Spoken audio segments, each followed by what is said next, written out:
मामला ये है कि दोनों के गुणसूत्र अलग अलग हैं, और जब दोनों के गुणसूत्र अलग अलग होते हैं, different different thought, different culture, different, बहुत सारी चीजें डिफरेंट है उसमें, तो जो दो डिफरेंट चीजें किसी एक नई डिफरेंट चीज का निर्माण करती हैं।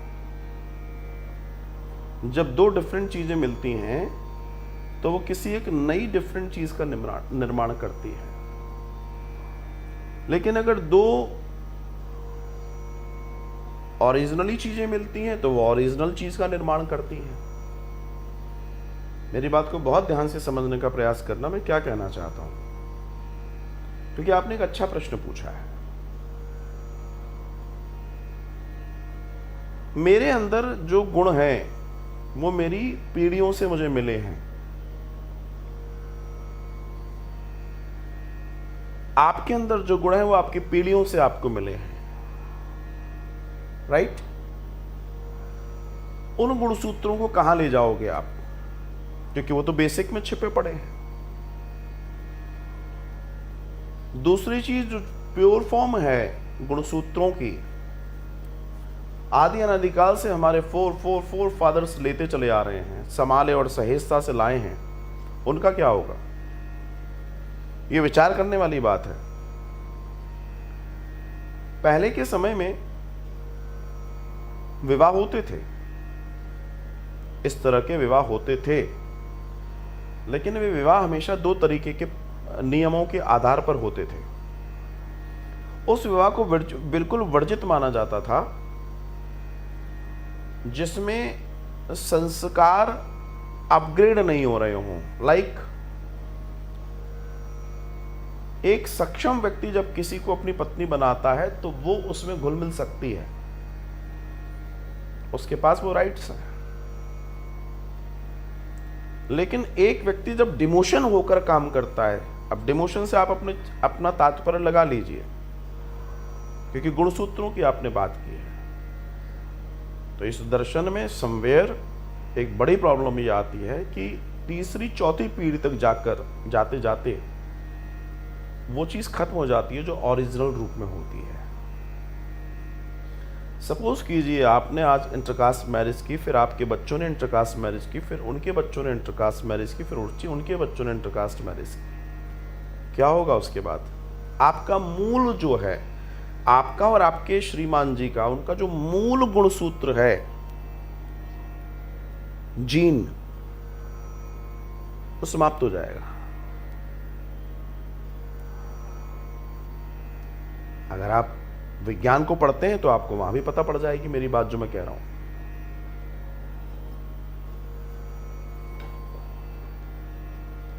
मालूम है पहले जब विवाह होते थे तो उन विवाहों के पीछे का सबसे बड़ा दर्शन क्या होता था?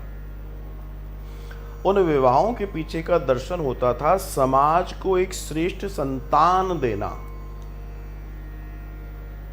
समाज को एक श्रेष्ठ संतान देना।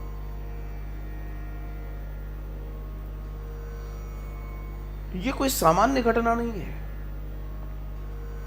पहले देह को देखकर विवाह नहीं होता था, योग्यता को देखकर विवाह होता था कि इसके अंदर जो जीन्स है वो कितने रिच हैं।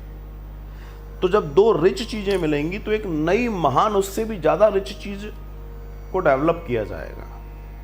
हम देश को, राष्ट्र को क्या देंगे, इस पर बहुत विचार किया गया और तभी उन विवाहों की चर्चाएं होती थी। पहले ये देखा जाता था कि इसके अंदर ये विशेष गुण है, इसलिए इसका विवाह इससे होना चाहिए, इन दोनों में विशेष है। करदम और देवहूति का विवाह इसलिए हुआ क्योंकि दोनों में दिव्यता थी। वो नहीं चाहते थे विवाह करना, पर नारायण ने जबरदस्ती करवाई। नहीं, तुमसे जो संतान उत्पन्न होगी वो बहुत महान होगी, करवाई। तो ये बहुत बेसिक, बहुत रूट की चीजें हैं, आजकल लोग नहीं समझ रहे इस बात को। आप सपोज कीजिए, आप एक वैश्य समाज से, मान लीजिए आप वैश्य हैं, बनिया है, ऐसे मान लीजिए, और देशकाल स्थिति की भी बात करूं, अगर मान लीजिए आपके यहां कोई साउथ से कोई, भले ही वो बनिया है, ये और एक बार और सुन लो, अभी मैं आगे तो जा ही नहीं रहा, भले ही वो आपके सेम कास्ट में, लेकिन वो टिपिकल साउथ इंडियन है, लाइफस्टाइल कैसी होगी, चीजें कैसी होंगी, विचार करके बताना मुझे। इसलिए चाणक्य ने बहुत अच्छी बात कही है। चाणक्य कहते हैं आप जब भी विवाह करें, आप उस देश काल परिस्थिति में करें जिस माटी में आप पैदा हुए हैं, सेम कल्चर हो, सेम भोजन हो, सेम पानी हो, सेम चीजें हो, सेम नियम और व्रत हो, तब ऐसी अपनी ही कुल आत्मा उस स्थिति में आपको विवाह करना चाहिए। एक मूर्ख भांड को, जो ये टीवी में जो होते हैं एक्टर वेक्टर क्या होते हैं, वो कह रहा था अगर मेरा बेटा अगर ये कहे कि मैं किसी समलैंगिक से विवाह कर रहा हूं तो मैं ऑब्जेक्शन नहीं करूंगा। तो मैं ये कह रहा हूं तुम ऑब्जेक्शन करने वाले हो ही कौन है भाई, तुम्हारा जीवन ही नहीं है।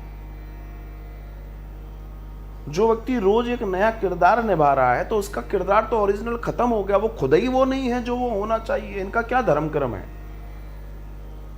और आप विचार कीजिए कि अगर इस तरह की भाषाएं, इस तरह की स्थिति, तो ये इंटरकास्ट से आज यहां पर आ गए, इंटरकास्ट से ही तो आए। जब इंटरकास्ट नहीं बढ़ता तो आज यहां भी ये भी नहीं बढ़ता।